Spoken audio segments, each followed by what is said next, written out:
Welcome to the History Hunter. Welcome to our small adventures with the World War II time frame. We research, we travel, we find and we share incredible World War II history with you, and it's out there and it's everywhere. Let's go out and find the path together right now. This young gentleman is Eagle Eyes, my son. He has more expertise and is more routined in finding World War II locations than most adults will ever be. So in this area, the German Luftwaffe said we have to protect a very, very important investment that they had over there. And it's all about what you see there. That is a twin engine something. Yeah, it could be a medic aircraft. Nevertheless, the Germans had a massive Luftwaffe airfield there. And around the airfield, there's a lot of Stützpunkte which had one task, and that was to protect the the airfield against any enemy attack or enemy approaching. And today we're going to go and see a flak. Flugzeugabwehrkanone or anti-aircraft gun position, which is actually pretty cool. This area has so many of these Stützpunkte that it's absolutely incredible. Let me take you back to the History Hunter crib and I'll fill you a little bit more in and you can get a better context of what's going on here. Yes, let me fill you in a little bit here. So where we are at is a Stützpunkt, and it actually just means point of support or support location. So what does that mean? Well, very often the Germans produce some massive investments that could be a location like a U-boat pen, an airfield, a fortress, whatever. And it could even be just a city which has their own Stützpunkts around. This area has a massive investment in an airfield, and around the airfield, around in the terrain, there are several Stützpunkts, and that means that they had one purpose, and that was to protect the massive investment, whichever that was. And at this area, as I said, it is the airfield itself. Let me show you a little bit here. So this is what the Stützpunkt looks like today. If you see around here, this is just like a sandy mound. And then you have the different installments which was here. This is a flak, Flugzeugabwehrkanone position, and this is where they had the anti-aircraft guns. Let me show you exactly what it looked like during the days of the war. This is just a few years after the war actually. You can see even more precisely where the different, this is like a running trench coming along to protect on this front, and you have a special feature here, you have a feature here, and then you have anti-aircraft gun turrets, more trenches, and the road down to where you access this Stützpunkt. So that is basically what it used to look like and how it looks today. So now you know a little bit more about what a Stützpunkt is. It was to protect the investment of the Germans in that area. I want to take the opportunity to say a massive thank you to all of you who have supported us on Patreon, PayPal, and the Super Thanks feature to get us out on this epic road trip that we made. It took 10 days. We went to over 20 locations, and I can promise you there will be lots of more material coming out. So thank you again, everybody, for helping us out to realize this journey. Let's go back and figure out what is here. Yep, and each and every one of these places actually has their own names, but they all start with a plan to put them on high vantage points like this little hill, which is just a hill of sand, grass, but up there the Germans said, let's put our installments. And you can see these are the running trenches or highways for the soldiers up to the location, and they're even here today, as you can see in the terrain. So you want to see what they had here? Boom, that's the first out of 3 anti-aircraft gun positions. And they are all around us. There's one there, there's one there. You have the one where Eagle Eyes saw, and there are a couple of other features, a munition bunker. So they're very compact, and as you saw in that little scheme, you can see that they are very, very effective in the regard of protecting the airspace around the airstrip. So this is the workspace for the anti-aircraft gun crews. Inside here there was an 88mm, which could be controlled manually, could also be controlled electronically, connected together, and the firing solution came from the different fire control bunkers in the area. And you can see this place has been left alone. There's no graffiti, no crap, and that's for a reason. That's because it's pretty far away from people. So on this pedestal, let me go to the top and I'll show it a little bit better to you. But this is the workspace for the crew members. Let me show you a tiny little image here.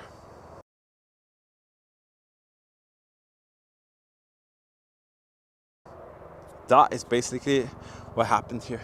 The crew members, they had to work very hard, be very precise. So they drilled and practiced a lot to be able to kind of perform their duty. And some of them were very successful. Others were, well, they needed a little bit more practice, you could say. But Wilhelm, Karl, Friedrich, and Johann, they were here. They did their duty. They practiced, they drilled, and when the firing order came, they were ready to hit their targets up in the sky. Of course, one of the highlights to a location like this is to be able to go inside the bunkers and check them out. But guess what? Many of these are so flooded you can't even enter them halfway. And I can see already that's going to be an issue to get into this one. You can see there are two different types here, a 409A and a 410A. And this one with this little corner coming out here, that's the 410 if I'm not too mistaken. And they have this shutter from the outside. I have to be careful because I can see the water already here. So you can see it's completely flooded. That shutter is kind of telling you that you're not supposed to enter this area. And each and every opening here, there's an opening here. You can see there's a shutter there as well. And you have an opening here. And actually sometimes one of the sides could be flooded, the other not.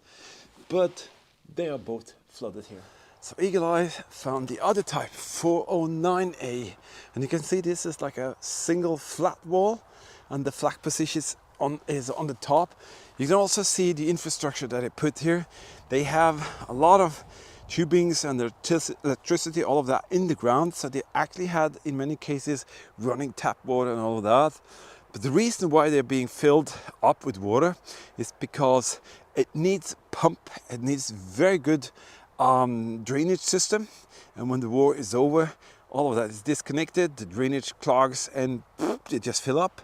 So I'm not sure whether this one is available or not, but you can see they really put them down in the terrain, and that is because they just stuck out so much. They had to lower them into the terrain, they filled them up around like this, and then in the end you will see how deep down the entrances are.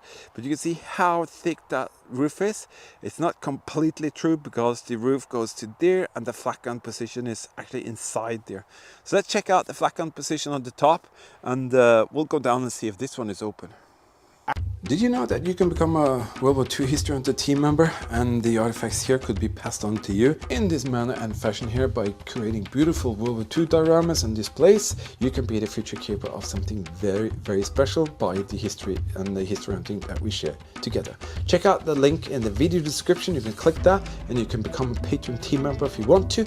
Different kind of perks with for your eyes only videos, travel vlogs, restoration projects, all of that good stuff. And if you want to know more, check out the supporter videos in the beginning of each month. But now let's continue our little adventure. So here we have the business end of the 409A, and again you can see the circle where you had the 88mm. Sometimes the German actually had some variation of the guns. Maybe some of them were not working, so they just pulled off the gun that wasn't kind of working or maybe was damaged, and they put in a substitute. So that could be a 20mm, a Madsen, a Olicon, or something else that the Germans had available, maybe a Pak 40, all depending on the situation of the day. But you can see munition storage here, the height and everything matches the 88mm, and these little notches here are actually, let me go down, I'm going to show you a little detail. So when you come from this kind of entering position, entering site here. You can see you can actually enter here. This flat area where they put the gun in, and then they put it on this pedestal. You can see here, this is actually munition storage, but also a tiny little shelter, because it's heavy duty built, and if there was a raid directly onto the position itself by the Allied air raids coming in, a soldier could actually run in here, crouch down, and actually be safe. So it had a double purpose, and they could also have a manual rangefinder here, which would look something like this. And that could have been used to make certain that they knew the distance to the target, and then constantly hammering towards the aircrafts coming in. These actually also sag a little bit. They have measured some sag up towards 60 centimeters, because these are colossals. They are dinosaurs, and everything here is just sand, so they just sag down, and they're so heavy, and it's like 1,000 cubic plus meters of concrete in each and every one of them. These are the heavy duty steel doors which you typically see in these bunkers. They are like square. As I said, we also find these very strange naval doors, and Eli's found them marked with 1939 and the Kriegsmarine logo and everything. So that side is a little bit flooded. It is actually not too bad. So let's put on some. Sometimes there is writing on the wall, beautiful German writing on the wall. You can see what they wrote as warnings of this and that. And in one of these, bunker buster girl, she was with us for a few days on this journey. She actually found a German report on the floor, in between all of that, in paper, several pages, and we managed to pull some of the pages apart, and we can actually see some writing, some signatures, and a stockpile list, something like that. So that is so cool. You can see right there used to be a air pump. And let me show you a little sequence of where me and Eagle-Eye found several of these in fully functioning order in a bunker on the top of a mountain range. I don't believe it, the air pump still works. Yeah, that was spectacular. Yeah, Eagle-Eye found what we were looking for. To be able to have a flak position like this, you need actually three things. You need the guns, you need the crews, but you also need tons of munition. And they have to store that around here. So some of it is stored inside the flak gun bunkers, as you've seen, but they also had specific munition bunkers or storages, which also could be combined with living quarters. So I'm gonna find this munition bunker, and who knows, we might be able to get in that as well. All right, seems like someone has tried to help us a little bit. Just a bee, go away. This I can step on. Wow, how fortunate that this ventilation tube is right here. And again, you can see, but this is much more different than the gun bunkers. And oh, good, I could get inside, that's nice. It's dry, so this one is closed. A bit drier here, and if it hadn't been for that ventilation shaft, it would be difficult to get in here. So why don't we do that? Let's see what a munition bunker is all about. I do think I can see some modern kind of crap. Oh shit, he scared the shit out of me. Don't do that! You're on the ventilation shaft. Oh my goodness, there's a lot of some crap here. How did this stuff get up here? Never expected that. It's rotting away in the German munition storage. Oh my God! And he was screaming down from there, and here you have the light. I'm gonna blind you. All right. So you can see the walls here are insanely thick. Also, you can see massive shutters. And again, oh, very, very wet. Yeah, this is rotting away, and you step in that and you kind of get that on your hands or fingers, rub your eyes, and boom, you have a insane infection. But as you can see, it's just about 2 rooms, that room there, and this area between here.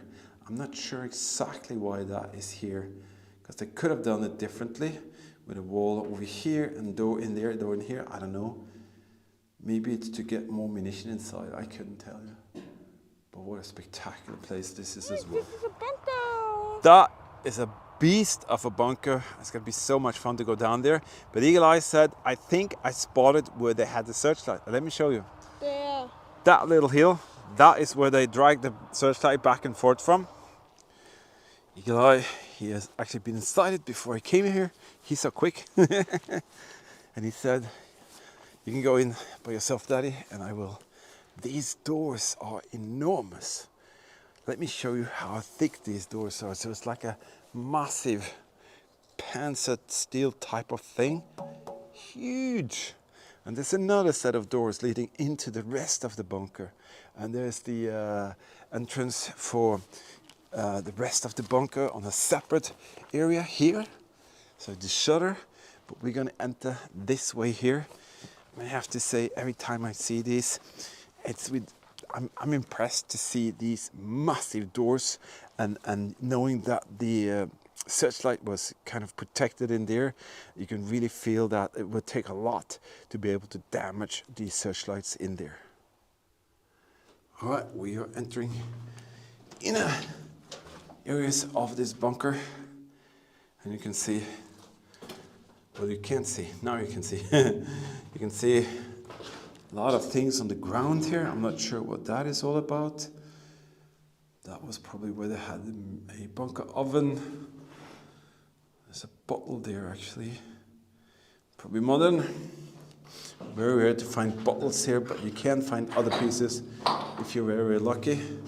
Why is there a lot of concrete here that has been taken away in a way? So in here, shutter room. Oh man, I just hit my head in. Freaking A is that, the handle for that is, oh, that was not a good experience. Shutter, if you were not the right guy outside, well, they open, shoot you and shut. Doors. So this is the crew quarter of this bunker. Shutter for the other entrance, which is closed. That again is where they had the hand-driven air pump, and that will look something like this.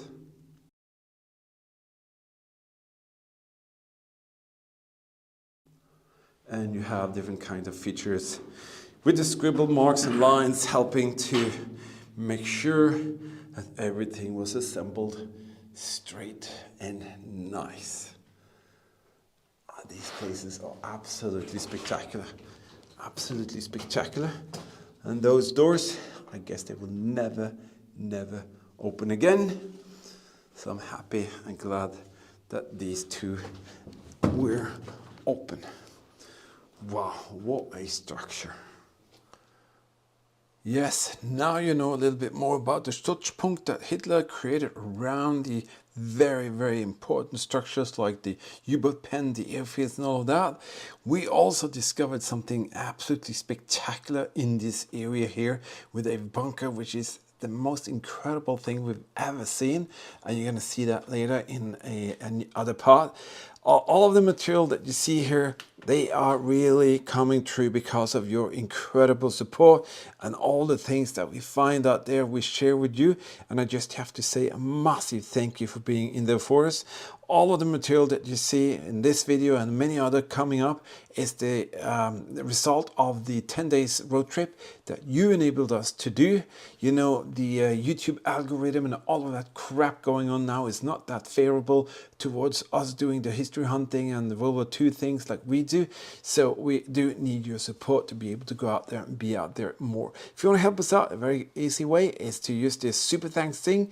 This it's just a little thing you can help us out to put some gasoline into the fuel tank so we can go out, stay out and be out there and do more and share more, so you have more to enjoy and more to learn from. Also, when we are out there, it's like we are really feeling that you're behind us back, that we are kind of like a team and we're doing this together. We're finding the positions, we're finding artifacts, and it's all just a huge community coming together and having the passion for World War II history.